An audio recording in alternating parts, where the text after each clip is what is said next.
Testing, testing. Is this thing on? The Brilyn Hollyhand show is officially back. Common sense has re-entered the room.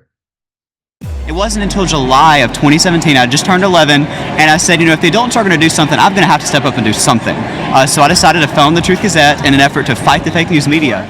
Brilyn Hollyhand wrote that op-ed, and he joins me now. Brilyn, thanks for getting up with us this morning. Here with me now to bring some levity to this otherwise frustrating time is Brilyn Hollyhand.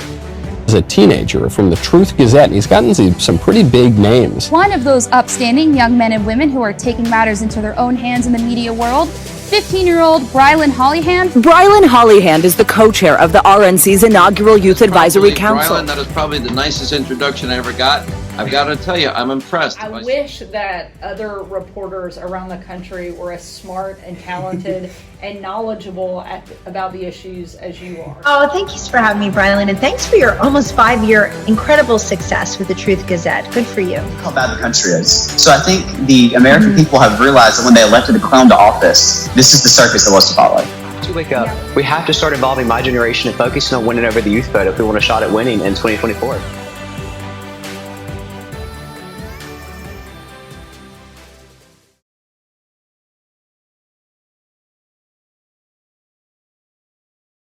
In 1 week, a presidential debate, the second and final of the 2024 cycle, has occurred, and Donald Trump has had an attempted assassination attempt on his life for the second time in 65 days. All of this and more today on the Brilyn Hollyhand Show. What's up, America? Common sense has officially re-entered the room. I'm Brilyn Hollyhand, you guessed it, host of the Brilyn Hollyhand Show. Thank you so much for tuning in today. We've got a lot to talk about, but first, I wanted to give you some context on what's going on in my world, why this show is back, and what the importance of it's going to be leading up to Election Day 2024. I'm currently taping this episode at 4:30 a.m. on a Monday morning before I head off to school. I just did a Fox and Friends interview, and I said, you know what? Why not have more in-depth conversations? Why not spend more time talking to all of you, the happy warriors out there, for more than 7 minutes on a Fox News segment? And I said, let's actually have conversations. Let's break down what's going on in the country more than just 180 character tweets. That's what this show has been for 7 years. That's what this show will continue to be. I've been on a little bit of a hiatus. I've been traveling the campaign trail for the past year and a half, and every single day is a different city, a different state, a different part of the country, a different region, talking to everyday Americans, whether they are college students or parents or grandparents out there. Every single person I've come in contact with has one thing in common. They are concerned about the future of this country. They're concerned that my generation, my peers out there watching, and those out there watching that have children and grandchildren will not have the opportunity to grow up in the same free and fair America that they got to grow up in. And they're ready to fight back against that. And that's frustrating. That's unfortunate that we live in a world where people have to think like that, where people have to be concerned like that. But that's to America today. And we're going to push back against that. And we have been pushing back against that. This show is going to be the leader on that front. This show will continue to be the home of my unfiltered, uncensored, and unashamed opinion, where you can get more hot takes, more exclusive sit-down interviews, and of course, more long-form commentary on the news of the week. There's so much going on, more than I can cover on my social media page, more than I can cover in my weekly newsletter that hits inboxes every Wednesday. Because by 9:01 a.m. on Wednesday morning, a minute after the newsletter has already hit inboxes, more breaking news has happened. This podcast is for those conversations. This podcast will be a mix of monologues like today, sitting down and discussing relevant issues going on, giving my Gen Z take. There'll also be sit-down interviews on the campaign trail. There'll be behind-the-scenes looks of this travel leading up to Election Day, as well as our favorite street interviews. So this conversation will be for you. This isn't for me. This isn't for anybody else out there except you, the Christian conservative, happy warrior, concerned about the future of this country, wanting a little bit of hope, wanted a little bit of good news in their day to break some things up. This conversation is for you. I encourage you, when you're done watching this episode, to subscribe wherever podcasts are available, to share it with your friends and family. I got started at the age of 11 by sending out my first newsletter to 7 people. And those 7 people, aunts, uncles, cousins, really the people that were forced to read the newsletter and be awkward at the Thanksgiving table, subscribed and forwarded that email on to their friends and family. And now here we are today, 7 years later. I understand the importance of grassroots outreach. I understand the importance of each and every one of you hitting that share button and sending it to somebody and saying, hey, listen, when you get a chance, give this kid a listen. So I want to say thank you to those of you that have been here since day one when I was 11 years old with some chubby cheeks and baby glasses, sitting in the same studio, a lot less short.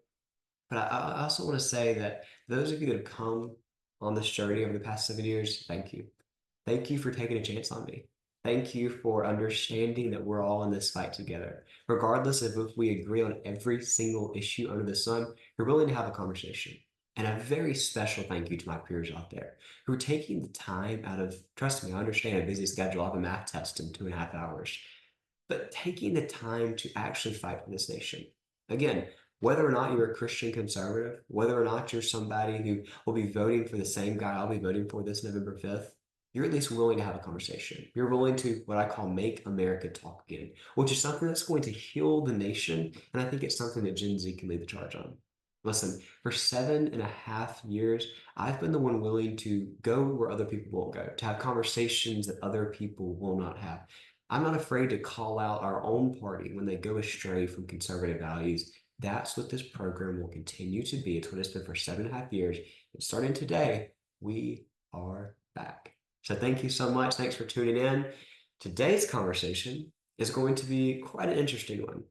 In the past week alone, there has been the second and final presidential debate of the 2024 cycle, as well as yesterday, the second assassination attempt on the 45th president and Republican nominee for president of the United States, Donald Trump. This is America today. The past 2.5 months could be an entire film series of every single day being a different, this has never happened before events of breaking news after breaking news after breaking news, from Donald Trump being shot in the head to Joe Biden dropping out of the race to Kamala Harris being coronated as the Democrat nominee, which again, coronated was used correctly there. She got 0 votes. We'll talk about that later.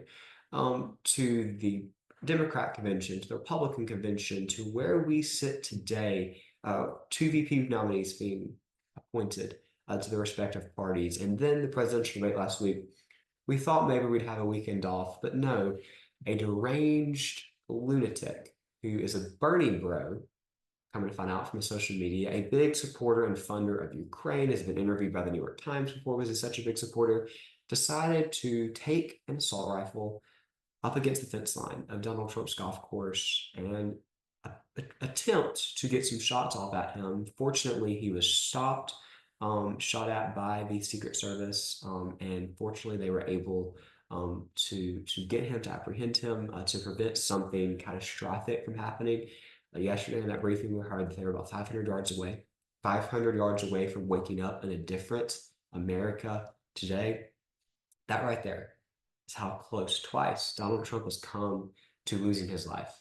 Twice how God has worked miracles. That close to changing the directory of where this country could be heading this morning. Fortunately, we're not planning a funeral service. We're just planning a prison sentencing for this man, but we could be living in a different nation this morning. So I wanted to start out by taking the opportunity to reflect on that. This is a morning to hug your loved ones tighter. This is a morning to count your blessings, to, be grateful for the opportunity to have air in your lungs when you woke up this morning. This really showed us how close we could come to being, in a different country. I constantly say as we travel the campaign trail, we have a choice this November. Gen Z has a choice to live in a nation of freedom or a nation of tyranny. Just like that yesterday, we could have come that close to living in a nation of tyranny. But fortunately, God worked a miracle and prevented that from happening.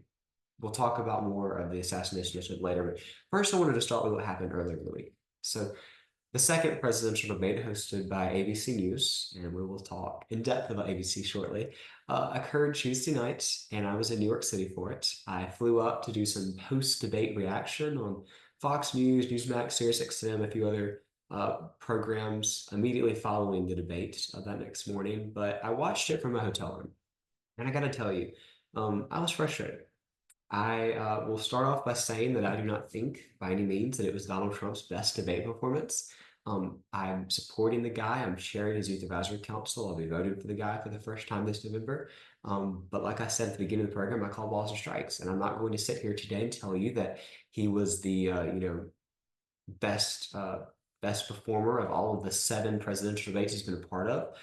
He did good in the circumstances. He did good in a 3v1 debate because that's what this was. He had 2 ABC hosts going against him, as well as trying to debate Kamala Harris, but he did a good job. And I wanted to break that down a little bit, and then we'll talk about Harris's performance. I think right out the gate, there were some missed opportunities. I was impressed for about 30 seconds in this debate. At the very beginning, when the moderators, who were really political activists in moderators' clothing, attempted to actually press Harris on something for the only time, first and only time they did in the entire debate. They started this debate out by turning to Kamala Harris on the right side of the stage and saying, Vice President Harris, what is your answer to the inflation, the bad economy that are facing everyday Americans today? And she started out, and I kid you not, we can roll the tape. She started this debate out by saying, well, I grew up in a middle-class family. And where I was born, and just went on this whole 3-minute conversation about her background, her history, the context, because Coconut Tree Kamala loves to talk about the context because we live in the context we live in, yet she didn't actually answer the question. So I thought there for a second, oh, this is good. The moderators are actually going to press her on things. That was a fairly tough question. I'd say medium tough compared to the what's your favorite ice cream flavor questions that Joe Biden's been getting for 3.5 years. I was impressed. Yet it continued to trail off from there. So I thought right there, perfect. Donald Trump's got this in the bag. Regardless of what question they ask him, he can start his answer by saying, oh, you asked her a question about what her plan was to fix the economy that she broke, and she told us about her upbringing in childhood and completely ignored the question about what she would do to fix the economy. I said, this is the perfect opportunity. He's got it. They handed this to him on a silver platter. No question could get him off of that. He didn't take that opportunity, and he did great to start. His answers at the beginning were very good, concise, clear. He actually, crazy thought, answered the moderators' questions, and he laid out very thorough plans. He started out by saying, listen, the nation that I handed Kamala Harris and Joe Biden was perfect, was put together, had a strong, roaring economy, a secure southern border, and most importantly, world peace. We'll talk more about international conflicts later, but world peace. I handed that to them, and this is the nation they broke. I was like, this is great. He's good. He's on a good roll. This is wonderful. A stark contrast for Gen Z voting. Blocks that are watching, they can see that, we got a guy that's very clearly a candidate of stability versus a candidate of chaos. So today marks 50 days until Election Day. And I think that simply is how we can break down this choice. Americans have a choice. I told you earlier, between freedom or tyranny. You can break it down even simpler than that. We have a choice between stability and chaos. A candidate who has been the commander-in-chief before and brought not only our nation, but the world stability. That lowered gas prices, reduced inflation, secured the southern border, and yes, got us into no new wars. Compared to a candidate who sat there as the right-hand woman to Joe Biden in the room, in the Oval Office and in the Situation Room for every single disastrous and deadly decision that he made, whether it was the Afghanistan withdrawal, whether it was the decision to raise inflation, not to cut prices. She has been there every single day. She was there the day, his first day in office, when he decided he was going to roll back Trump's border security policies to open the southern border. She was there every day. And speaking of the border, this is the border czar standing on the stage. This is somebody whose literal only job as vice president was to secure the southern border, and she failed at that. Why would the American people give her the opportunity for promotion to be president of the United States, to control the whole country, if she couldn't control the southern border? So I said, this is good. This will be a stark contrast. Americans can see through this. And then Kamala Harris did what a lot of us predicted. She got under Trump's skin. And I think you could tell her questions were very polished. She's reading off the script within her head. She knew what she was doing because she had prepped for weeks and weeks and weeks and weeks and weeks. Probably from the moment she entered this race to the moment she stepped on that stage, her team had been prepping her with things to say to get under Donald Trump's skin. And it worked. Now, I want to just point out here for a week leading up to this debate, the talking heads on TV came on over and over and over and over and over again, left and right and center, saying, oh, well, Donald Trump has got to keep his temper. He can't call names. He can't promote hate. He has got to really have some discipline in this debate. Well, Donald Trump started off this debate with a heck of a lot of discipline. He really started this debate off with no name calling, which is unlike him, as we've seen in previous debates. Started out by just simply laying out a message for path forward for America. Kamala Harris, the candidate of joy, as she labels herself, is the one that perpetrated the hate, that brought up the name calling, that attempted to get under Donald Trump's skin. And as I previously mentioned, it worked. Now, here's how it happened. She started out by talking about crowd sizes. She started out with the one thing she knew would really get to him, attacking his supporters. And it worked. So she answered a question that had nothing to do with Donald Trump's crowd sizes by feeding in that little nugget there of, oh yeah, and by the way, people leave his rallies in droves. They don't stay for the whole time. He can't fill arenas anymore.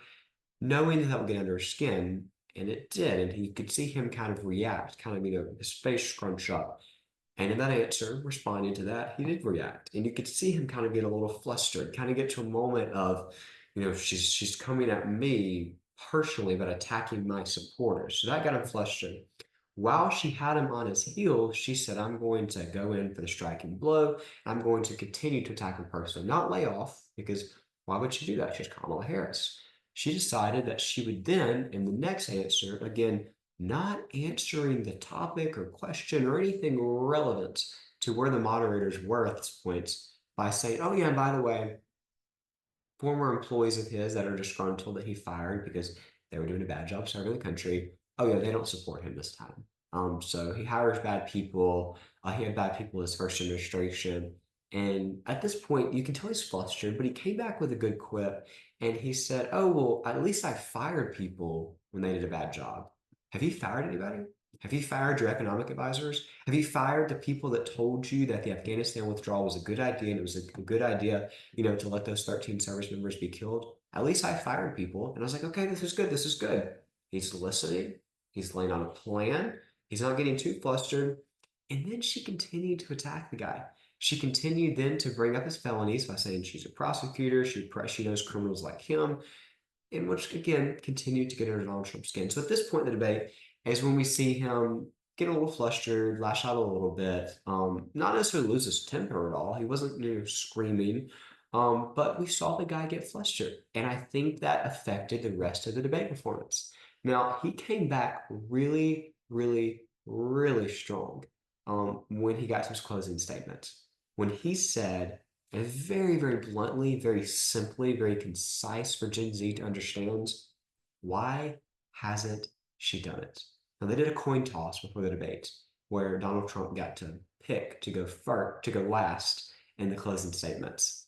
And I think that was a very smart choice by him in his campaign, because she used her closing statement to say, oh, I'm going to chart a new way forward. We're turning the page. We're never going back.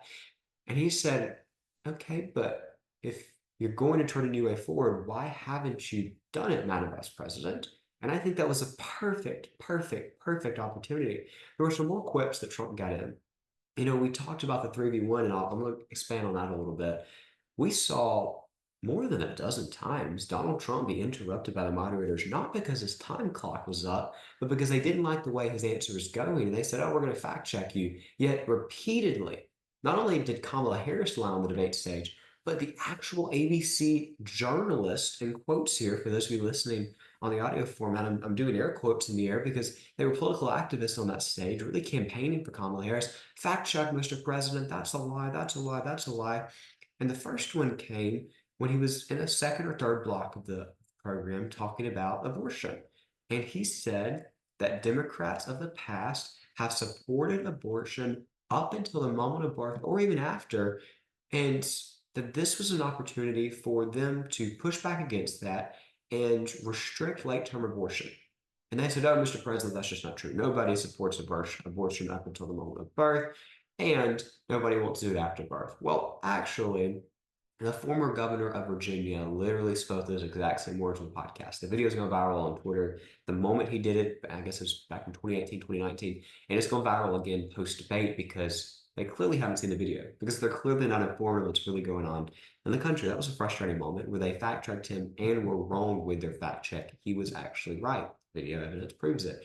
The second one came a few months later where Kamala Harris attempted to, bring up the Charlottesville lies again, attempted to take that opportunity to continue peddling that conspiracy theory where they clipped Trump's remarks and didn't discuss the thing with the fine people on both sides remark. And again, this was the opportunity for the ABC moderator to step in and say, oh, Madam Vice President, you've got your facts wrong. We will play the whole clip for you right now. That's not what Donald Trump said. Your party took it out of context. They lied. They peddled a conspiracy theory for years and years and years and years and years. But they didn't do that. They sat there quietly and let her talk. When her answer finished, what did they do? Fact check her? No, they didn't. They didn't do anything, which is frustrating.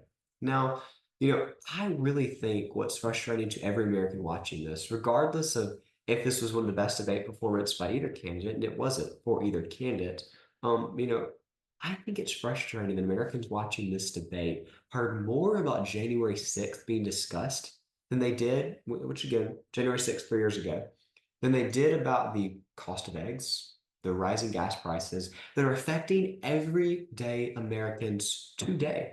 Not something 3 years ago in the past, discussing stuff that are happening today. First question to Kamala Harris on that, she deflected, they didn't bring it back up. Economy was never spoken of again. That's frustrating. That was a missed opportunity by the ABC moderators to question her on her plan. She had zero plan to fix the nation that she's broken. That's wrong. That's frustrating. But that's the country we live in today. Now, I am not going to support this narrative that this debate is going to affect polling too much. It's just not. Kamala Harris had a very low bar set for her going into this debate. Really, all she had to do was outdo her predecessor by staying awake the entire debate. And that happened, but that was about it. She was coherent, but her sentences made no sense. She spent 90 minutes doing world salads, and we saw no plan at all from the vice president, the sitting second in line, the commander in chief. She cackled, she name called, she made faces at Donald Trump, but that was it. There were no plans presented, and that was frustrating. And I think Americans see through that.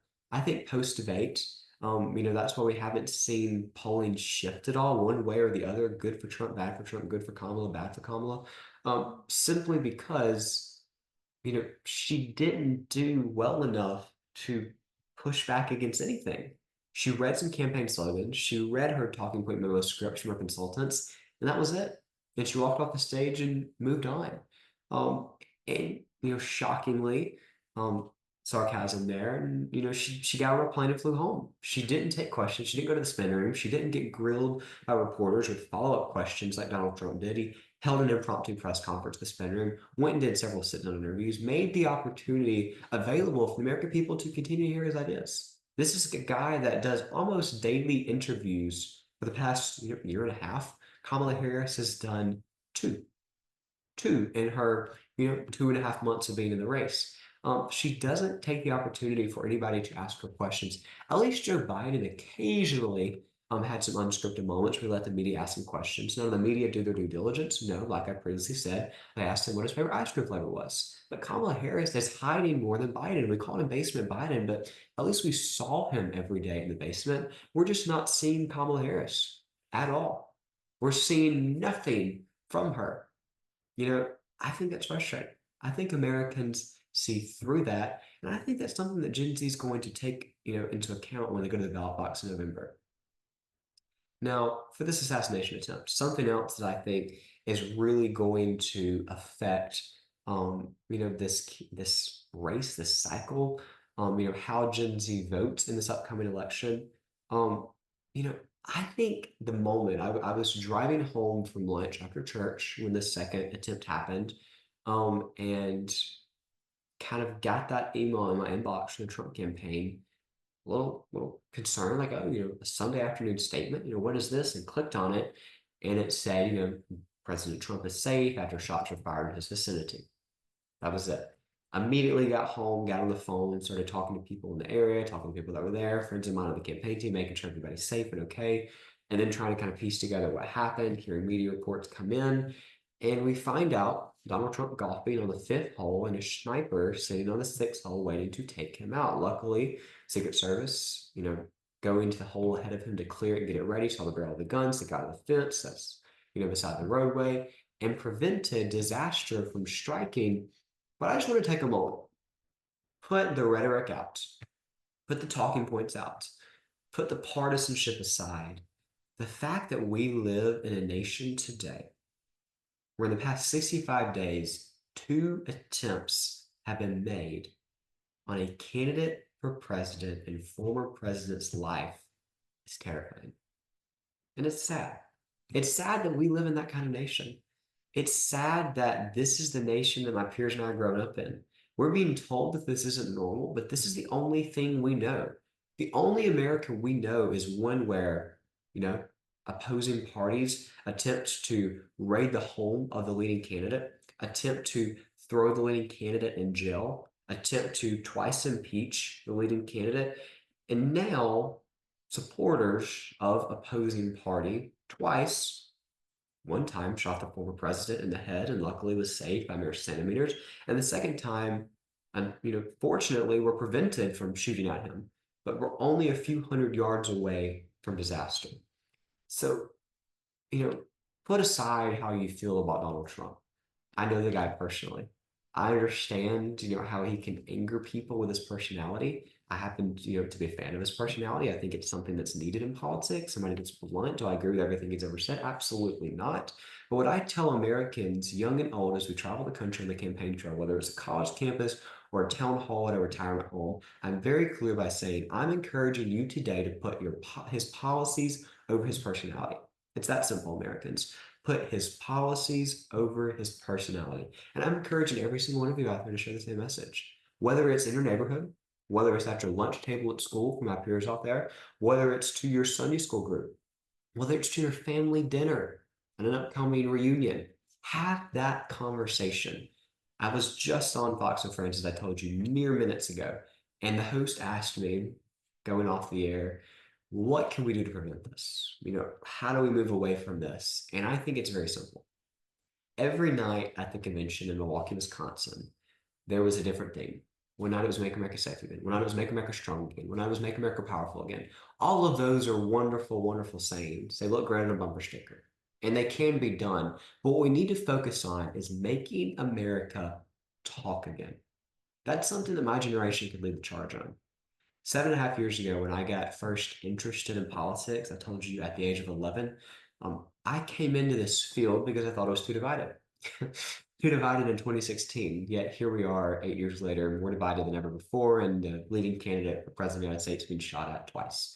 I think we live in a country where we can, bring down the temperature, where Gen Z can lead the charge of healing the country by talking, by having this old thing that our parents and grandparents tell us used to be a concept called civil discourse.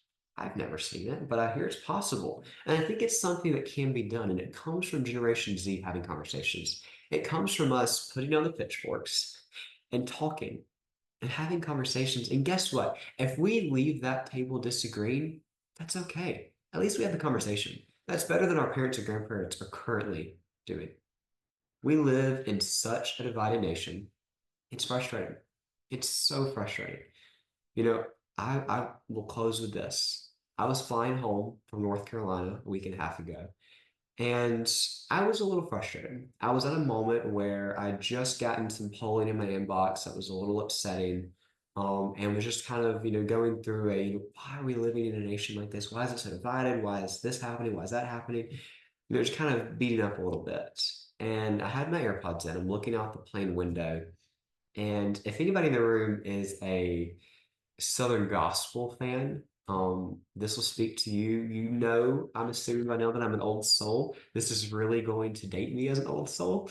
But my granny and I love to listen to Southern gospel. And this song came on in my ears as I'm kind of, beating myself up over the position of the country.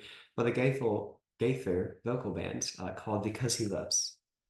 And the line that I started listening to the song in is because he lives, I can face tomorrow. Guys, we live in a nation where every morning, like I started this podcast with, that we have breath in our lungs, we need to be grateful. We don't need to take that opportunity for granted. Um, sure, is it disheartening? Sure, is the position of our country right now upsetting? Yes. But there's one guy in control.